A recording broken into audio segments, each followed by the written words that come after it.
So it's been a little while since I've posted any real life racing content on this channel, and that's because I haven't driven a race car since driving the BMW M4 GT3 Evo all the way back in February this year.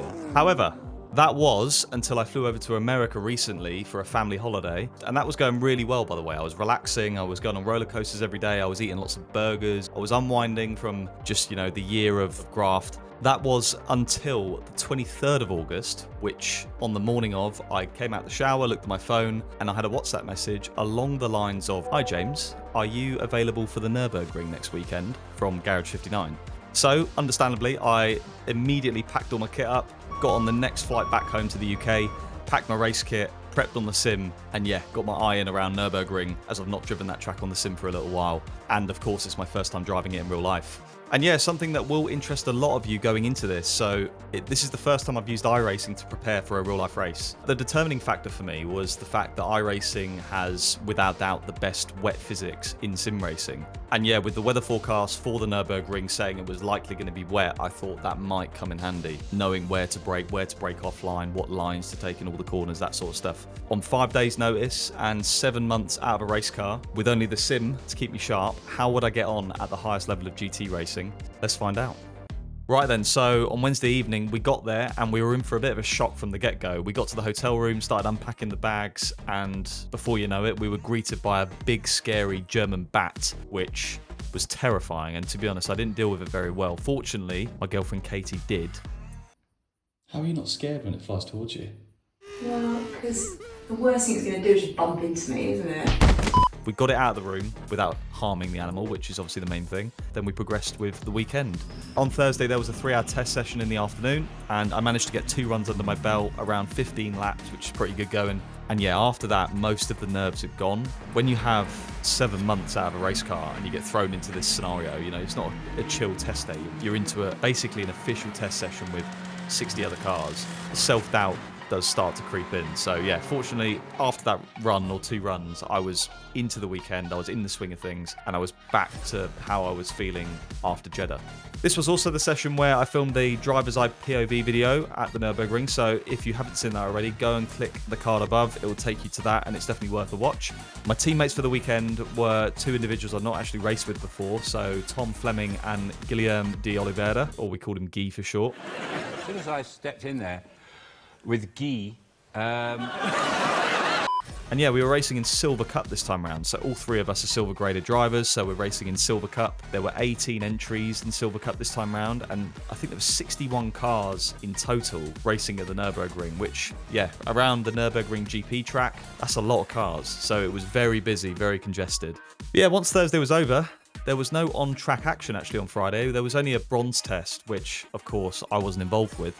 So the next thing on the schedule was free practice, the official free practice on Saturday morning. And yeah, this was 2 hours long. I managed to get 2 more runs in the bank, and then moving to pre-qualifying later that day, that session actually got cut short by half an hour. And yeah, the reason for that was on the exit of the final chicane, one of the bricks from the curbing came loose, and then it shot upwards.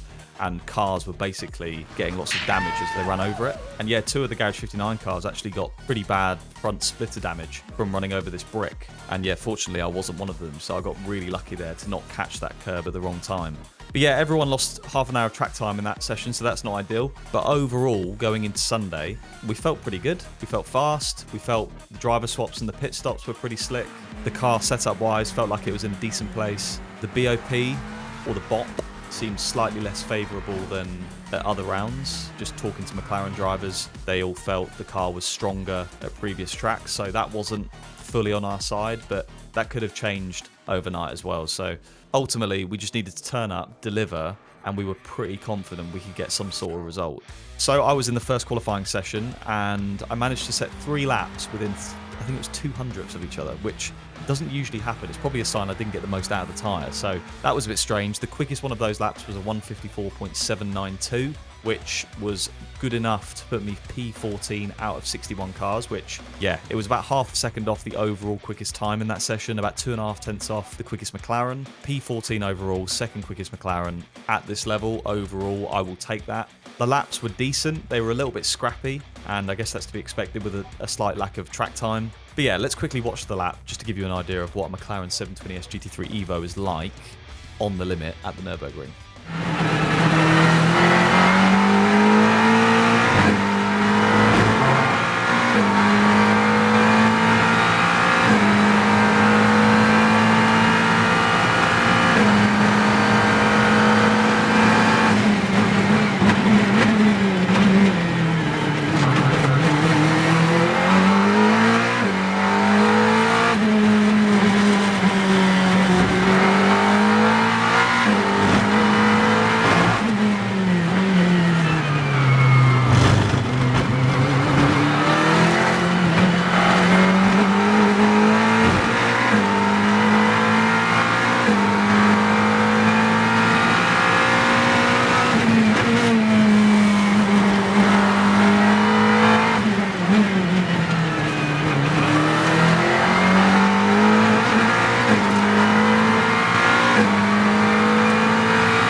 So yeah, I think if I'd hooked it all up, a low 54 would have been possible.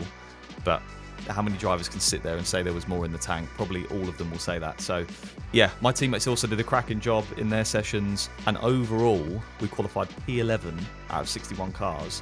And in class, we qualified on pole position. Did not expect that. That is absolutely nuts.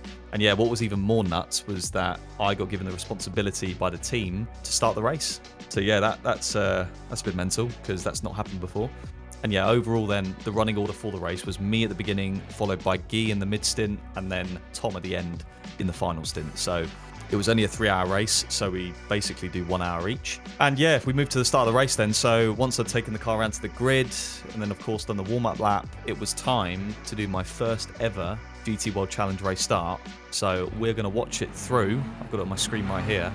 And you can see we're approaching the final corner, and we know what happens here, right? You know, you exit the final corner, you get ready for the green lights. You sort of are judging where the other cars are going. If I just pause it on the exit of the final corner.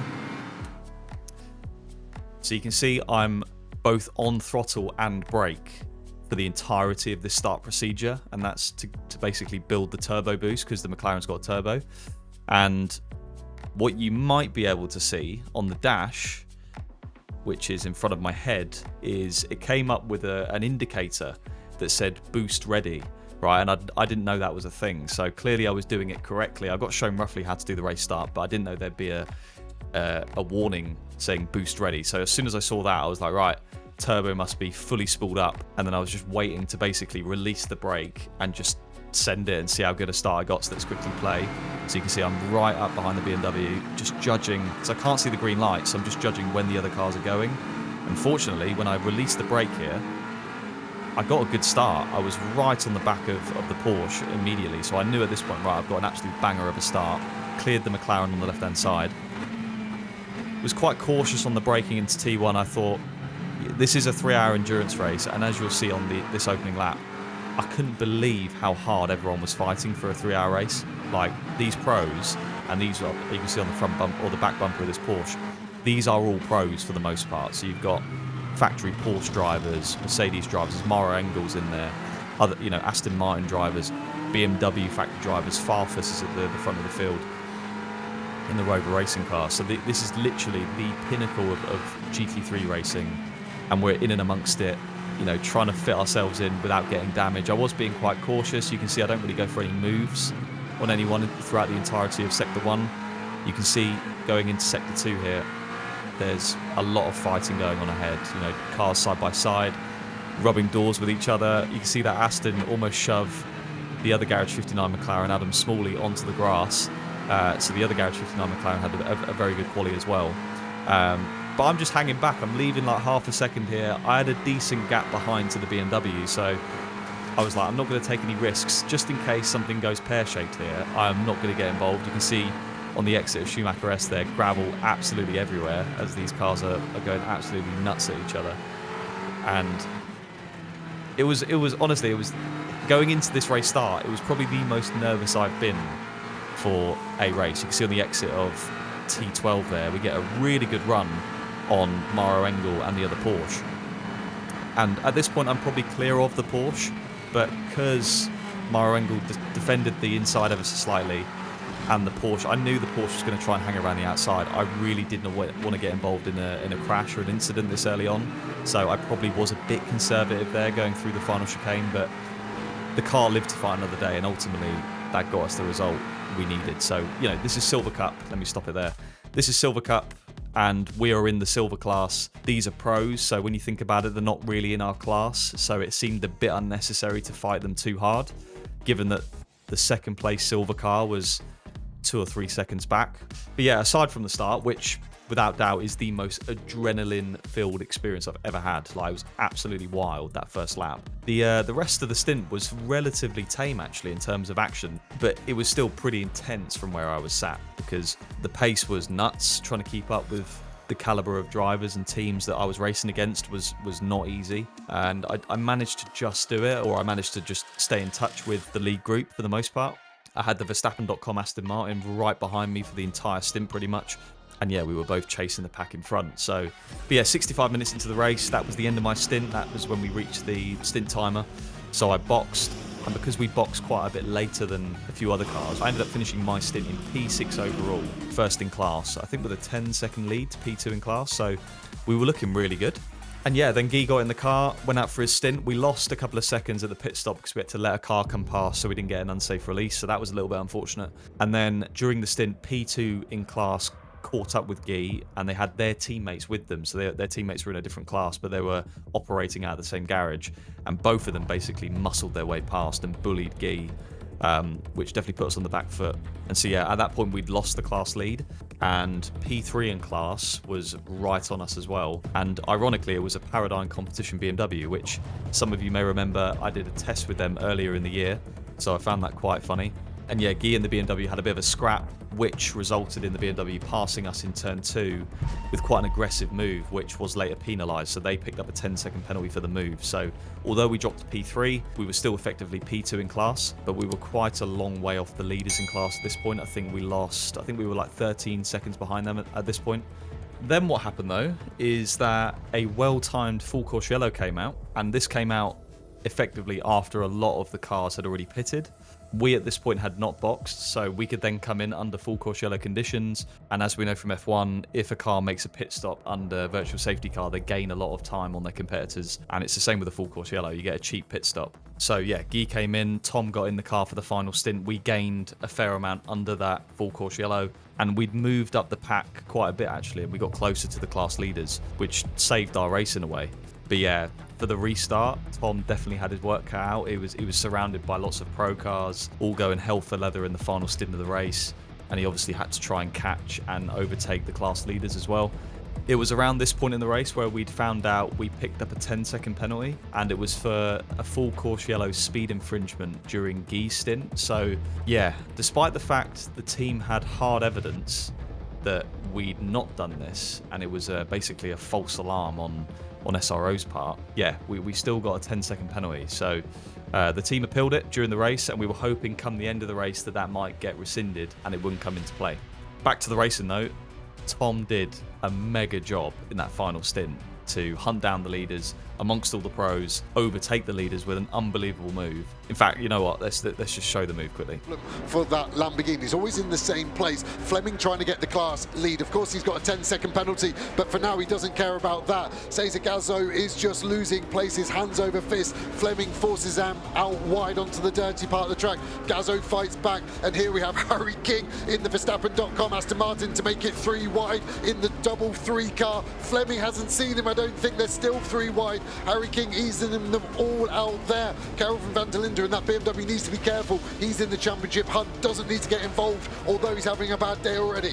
When there's an opportunity to go for it. If you think it's the opening lap of the race, it isn't. It's the 81st lap of the race. Phenomenal action, caught brilliantly by that high drone shot. This is GT racing at its very best.